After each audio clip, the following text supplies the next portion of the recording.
Character और भाजपा इसका कोई लेना देना नहीं। भ्रष्टाचार की लड़ाई और भाजपा इसका कोई लेना देना नहीं। व्याभिचार दाय नेम भाजपा, क्योंकि भाजपा का व्याभिचार से कोई लेना देना नहीं। और ये कैरेक्टर पार्टी का इसलिए बना, पार्टी विद द डिफरेंस, चाल चरित्र चेहरे वाली ये पार्टी इतनी नीचे गिर गई है कि अब संघ को भी चिंता हो रही है कि ये पार्टी अब जाएगी कहां। सर, मैं आपको दावे के साथ कहता हूं कि संघ भी डर रहा है कि 2024 में 370 पार आ गया तो हम पे भी रिसीवर बिठा देगा और बोलेगा तुम सही संघ नहीं हो, अब मैं संघ चलाऊंगा। क्योंकि एक विकृत मानसिकता के साथ सोच बढ़ा है। कोई कैबिनेट का मंत्री नहीं कह सकता कि मैं मंत्री हूं, कोई बीजेपी शासित राज्य का मुख्यमंत्री नहीं कह सकता कि मैं मुख्यमंत्री हूं। जैसा वो राय साहब जो चंपत राय है, उन्होंने कह दिया कि मैं तो मोदी जी को विष्णु का रूप में देखता हूं। तब से विष्णु जी, मैंने मोदी जी ने उनकी बात बहुत सही मानी और अपने आप को विष्णु मानने लगे। तो जब भगवान विष्णु जब श्री कृष्ण के अवतार में गीता बता रहे थे तो सब कुछ बताने के बाद भी अर्जुन की हिम्मत ही नहीं हो रही थी।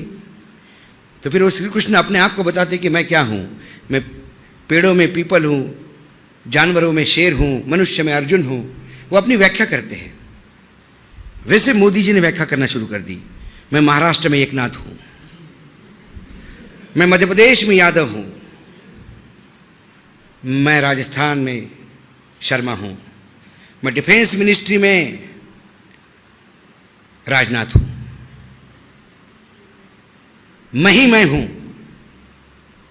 एक जगह नहीं बोल पा रहे हैं, वो है गृह मंत्रालय।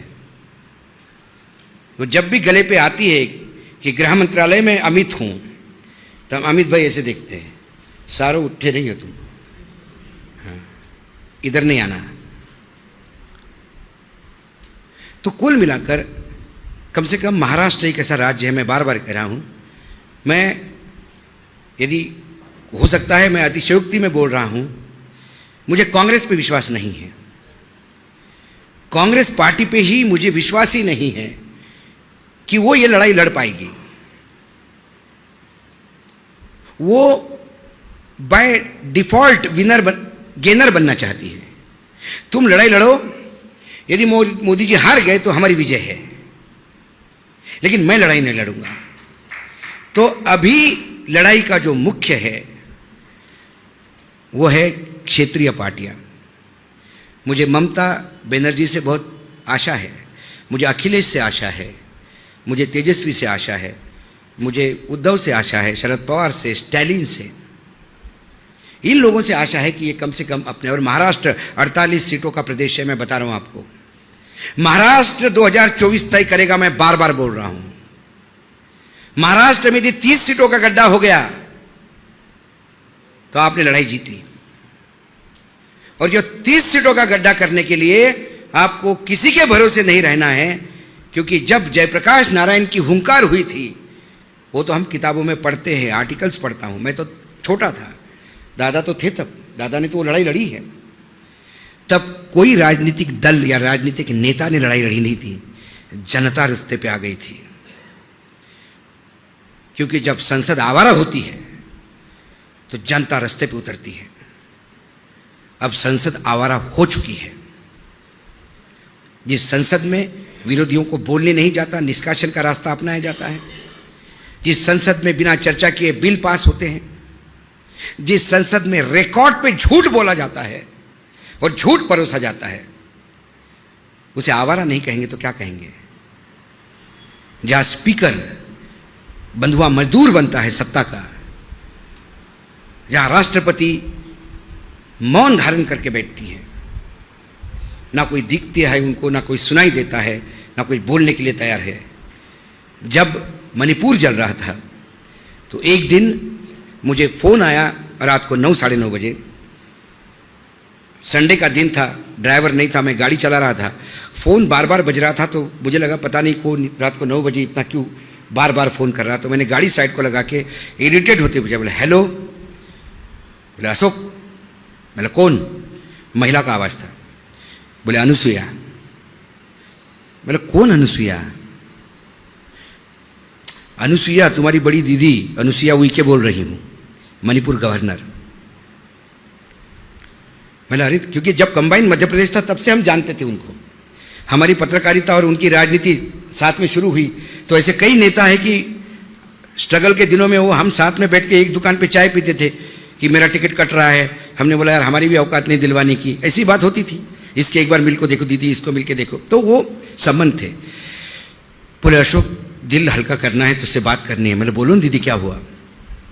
तो उसने जो मणिपुर का वृत्तांत बताया मैं आपको बयान नहीं कर सकता। और जब बता रही थी तो फूट फूट के रो रही थी। मैंने बोला दीदी आप गवर्नर हो, ऐसा रो मत। बोले बेडरूम में बैठ के बैठी हूँ बेटा, तुझसे ही दिल हल्का कर सकती हूँ। जो रिपोर्ट हो रहा है उसके 1000 गुना चीजें हुई है। बोले आप समझ सकते हो क्या हुआ मणिपुर का। और ये इसको नराधम नहीं कहूं तो क्या कहूं, शब्द नहीं है मेरे पास। मैं भी एक इंसान हूं, मैं भी मेरे देश के प्रधानमंत्री की इज्जत करता हूं, लेकिन यदि वो काम करे तो रावण को रावण नहीं कहूं तो क्या कहूं, नराधम को नराधम नहीं कहूं तो क्या कहूं। बंगाल में यदि एक कोई कांड हो जाता है तो उस कांड के लिए प्रधानमंत्री बंगाल में जाके उन महिलाओं से मिलते हैं। बंगाल में जो हुआ उसको मैं सही नहीं मानता, बिल्कुल गलत है। प्रधानमंत्री गए, जाना चाहिए। प्रधानमंत्री ने उन महिलाओं से बात की, लेकिन मेरे प्रधानमंत्री को साफ सूंघ जाता है क्या? जब मणिपुर में महिलाओं का होता है तो एक शब्द बोलने के लिए तैयार नहीं है, मणिपुर जाने को तैयार नहीं है। तब वो मणिपुर की बेटियां उनका परिवार नहीं है। जब खिलाड़ी हमारी कुश्ती की अपनी इज्जत लूट चुकी है, इसकी गुहार लगाने के लिए एफआईआर दर्ज करना चाहती थी। एफआईआर दर्ज करने के लिए यदि सर्वोच्च न्यायालय का साथ लेना पड़े तो इससे ज्यादा दुर्गति इस देश में महिलाओं की हो नहीं सकती। किस महिला सशक्तिकरण की बात करते हैं आप? किस आदि आबादी की बात करते हैं आप? इस हॉल में बैठी हुई कोई महिला, उसको 100 किलो तोला तो सोना भी दे दो, लेकिन उसकी बेटी की इज्जत पे आ जाएगी तो 100 किलो सोना फेंक के अपने बेटी की इज्जत बचाने के लिए रणांगण पे उतर आएगी। ये वो देश है। आप बोलते हो महिला सशक्तिकरण, उन लड़कियों को आपके पुलिस ने जूतों से रोना है क्योंकि एक गुंडे के खिलाफ वो एफआईआर दर्ज करना चाहती है और वो गुंडा आपका सांसद है तो 1-2 सीटें आपको जितवाता है उत्तर प्रदेश में।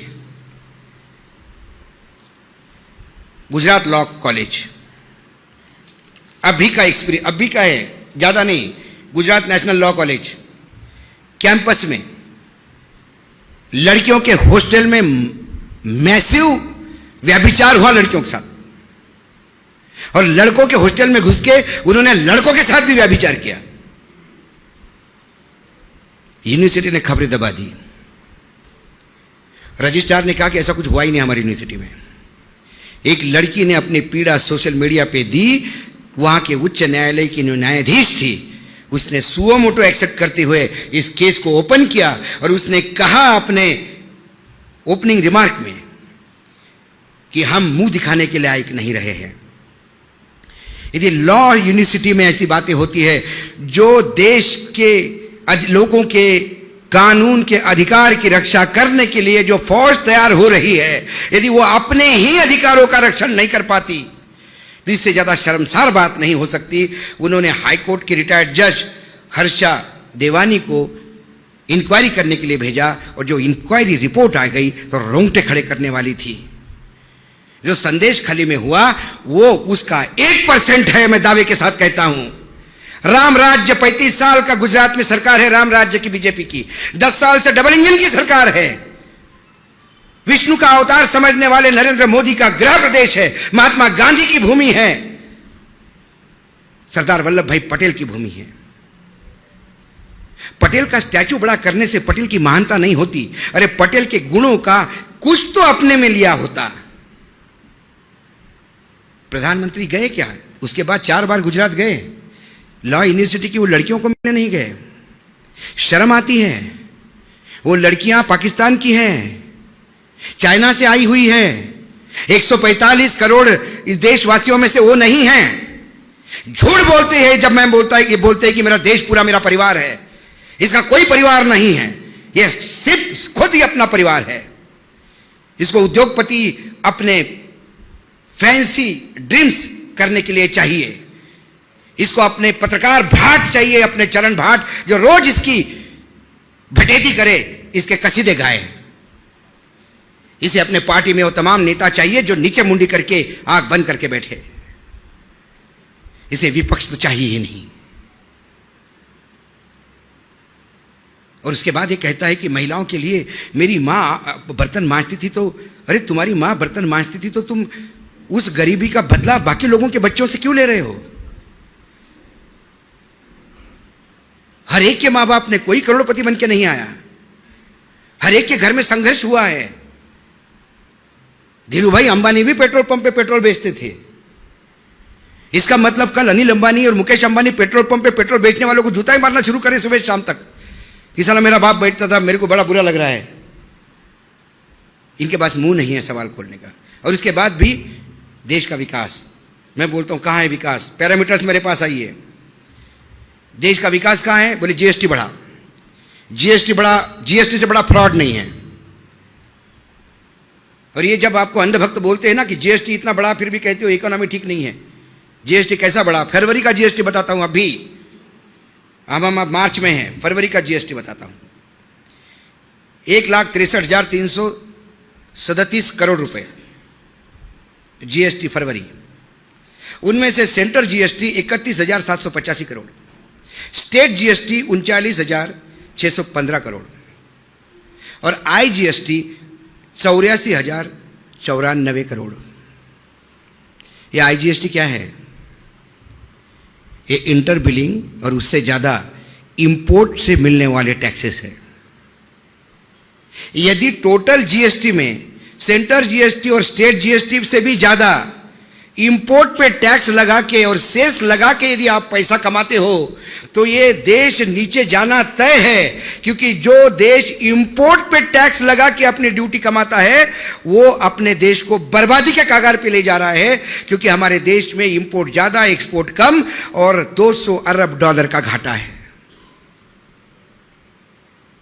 कहां जाएंगे हम? जब ये आंकड़े कहते तो बोलते नहीं इंपोर्ट अभी नेसेसरी है, बाद में हम कवर करेंगे। अरे 10 साल से यही बोल रहे हो। पहले बोल रहे थे मुझे उनको 60 साल दिए, मुझे 60 महीने चाहिए, 60 महीने दिए। फिर आपने कहा 5 साल और चाहिए, 5 साल और दे दिए। हर बार आपको हम समय देते हैं और हर बार आप एक नीचांक गांठते हो और फिर झूठ बोलते हो कि हमने देश बहुत प्रगतिशील है, मंगलयान भेजा, रामलला आ गए हैं। अरे बाबा रामलला आ गए तो आ गए, आगे क्या? रामलला के लिए तो लोग डोनेशन दे रहे हैं, वो तो 56 भोग खाएगा।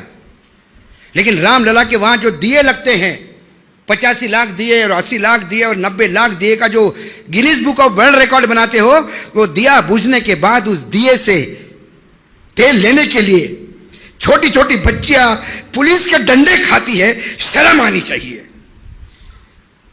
शर्म आनी चाहिए। राम के मंदिर में जाने के पहले मेरा राम उस मंदिर में है ही नहीं यदि मेरे छोटी बच्चियां वहां पुलिस के डंडे खा रही हैं। मेरा राम वहां नहीं हो सकता। मेरा राम तो शबरी के बेर खाता है। मेरा राम केवट की धन्यवाद देता है। मेरा राम रईस को चोचले नहीं पालता। सर्वोच्च न्यायालय ने जब बॉन्ड पे बात करी तो प्रधानमंत्री कह गए कि सुदामा आता है श्री कृष्ण को मिलने और पोटली में से कुछ निकाल के देता है तो सर्वोच्च न्यायालय को तकलीफ है। अरे भाई क्या सुदामा है तुम्हारे? ये कौन से चावल ला रहे हैं? क्या डायमंड के बना के ला रहे हैं क्या? एक एक चावल 1400 करोड़ रुपए, 500 करोड़ रुपए। और यदि ऐसे सुदामा इस देश में हैं तो फिर हमारी और अपनी जगह कहां है दादा? ढूंढे आध्यात्म में, ढूंढो को सुदामा से भी गरीब कोई था क्या? क्योंकि हमें यही मालूम था कि सुदामा सबसे गरीब ब्राह्मण था। यदि सबसे गरीब ब्राह्मण अब्जोपति है तो फिर मैं और आप कहां, मतलब हमारी जगह कहां है? हम पाताल में जाएं? बेशरम, सब बेच के खाया है। और ये वस्तु स्थिति आपको बतानी है लोगों के सामने। ये चीजें सामने लानी होगी। ऐसा नहीं कि यहाँ आके भाषण दे के, मतलब कीड़ा नहीं है भाषण देने का, ये मेरा प्रोफेशन ही नहीं है, मैं भाषण देने वाला नहीं हूँ। हम 10-10 मिनट पे 5-5 मिनट के प्रोग्राम करने वाले लोग हैं, 1 घंटा बोलने की बात नहीं है। लेकिन लगता है कि जब फेल सब हो गए तो किसी ना किसी को तो गांडी उठाना होगा, तुनीर पे तो बाण चढ़ाने होंगे, बाण तो चलाने होंगे। भले ही अकेला चले, साथ में लोग आते हैं, मिलते हैं, सुनने वाले लोग भी हैं और मेरे जैसे बोलने वाले लोग भी हैं, लेकिन सुनने वालों की तादाद कम है। हो सकता है डर के नहीं सुनते होंगे, हो सकता है कि एक अदृश्य मनमोहन देसाई की पिक्चर के सपने में रहना चाहते हो, इसलिए सच्चाई देखना नहीं चाहते। लेकिन आप सच्चाई से कब तक भागते फिरोगे? ये आपके सामने भूत आके खड़ा हो जाएगा। मैं बार बार बोलता हूँ, आप तो, हमने तो ज़िंदगी जी ली है, हम चले जाएंगे तो आने वाले श्राद्ध के दिन हमारे पोते हमारे फोटो को जूते से नहीं मारे, इसीलिए ये करना पड़ रहा है। कोई कौवे का इंतज़ार नहीं करेगा, कोई घास नहीं डालेगा, मैं बता रहा हूँ आपको, क्योंकि तब तक आप जिंदगी नरक बना चुके होंगे इस देश में। मैं ये नहीं कहता हूँ कि कोई राजनीतिक दल ठीक है, लेकिन ऐसे मर्द को चुनाव जिताइए कि जो आंखों में आंखें डाल के पूछे कि ये गलत है या सही है, बता। वहाँ जाके पूछ हिलाते हुए होयबा होयबा बोलने वाले लोग नहीं चाहिए। और यदि ऐसे सांसद भेजोगे तो ये आपका अपमान है, नपुंसकों को आगे भेजोगे तो वो आपके रिप्रेजेंटेटिव है, और फिर आप में भी पौरुषत्व कहाँ से आएगा यदि आपके नेता ऐसे हो तो। इसलिए ये यज्ञ है, 2000 के चुनाव, 2024 के चुनाव, ये चुनाव मात्र नहीं, ये देश की एक दिशा देने वाली तय होगी। और यदि ये देश उस गर्त में चला जाएगा तो फिर 100 साल लड़ाई लड़नी पड़ेगी। मैं बता रहा हूँ आपको, 100 साल लड़ाई लड़ने के बाद आपको फिर एक नए सूरज के इंतजार करना पड़ेगा। लेकिन क्या भारत भूमि पे 100 साल का कोई अभिशाप है?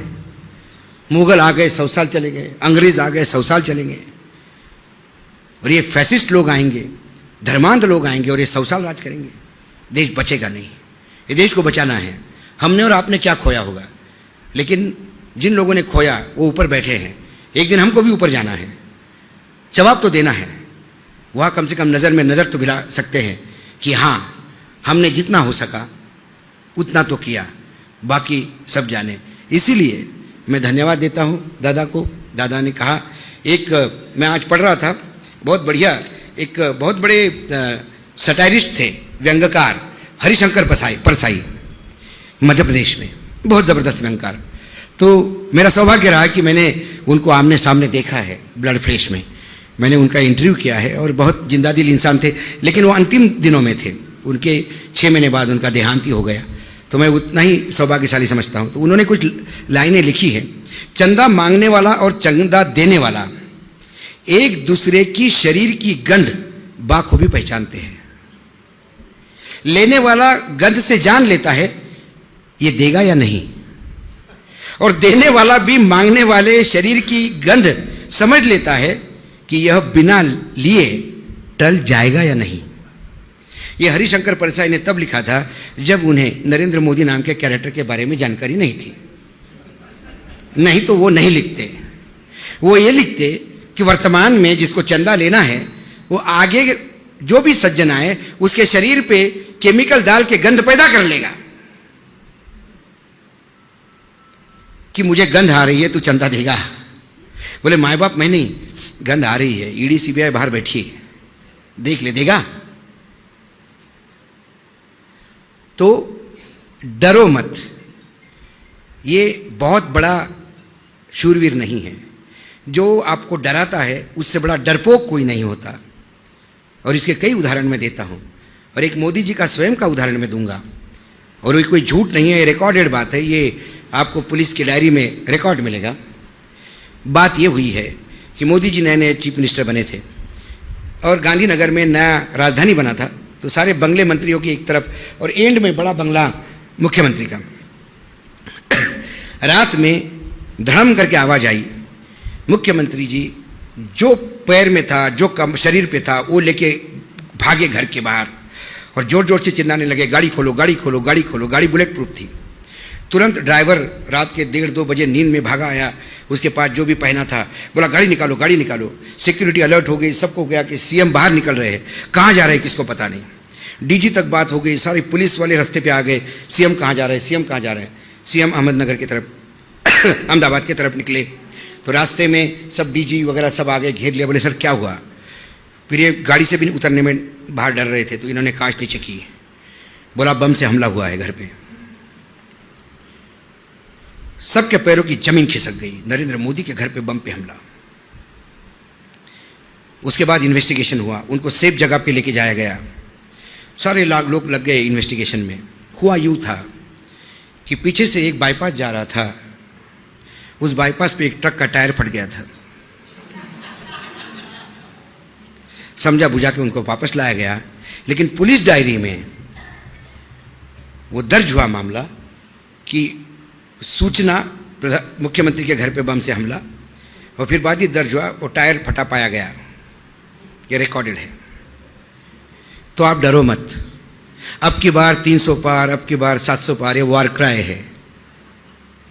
चेहरे पे वो ताकत नहीं है। अब की बार 130 पार के लाले पड़े हैं, 270 के आंकड़े पे पहुंचने में मुश्किल हो रही है। तो आप इस बात से निश्चिंत रहिए। आप टेलीविज़न के सर्वे पे, लोगों के भाषणों पे, इन पे मत जाइए। मैं हमेशा कहता हूं कि हर हर महादेव का नारा तो हर युद्ध में लगता था छत्रपति शिवाजी महाराज से। वो नारा तो पानीपत में भी लगा ना, पानीपत हुआ ना। तो ये नारा जोश देने के लिए होता है। तो ये 370 पार और 300 पार जो है वो बीजेपी के कार्यकर्ताओं के लिए है, मतदाताओं के लिए नहीं है। मतदाताओं के लिए ये आर पार की लड़ाई है, और मतदाताओं को इस बार प्रजातंत्र को पार करना है। मतदाताओं को यह देखना है कि इस बार ये रावण सीता को लेकर लंका ना पहुंचे। ये कलयुग के जटायु है, हम सीता को उतार के वापस लाएंगे, इस विश्वास के साथ। और आपसे गुजारिश है कि ये विचार आप पहुंचाइए, लोगों तक बोलिए। मुझे लोग टाइगर कहते हो, दीपक शर्मा उसको चश्मा लगाया दादा। एक हाथी को कोई टाइगर कहता है क्या? मैं तो हमेशा कहता हूँ। तो मैं टाइगर नहीं हूँ, आप सब टाइगर हैं। आप सुनने आए हैं, ये भी बहुत बड़ी अचीवमेंट है।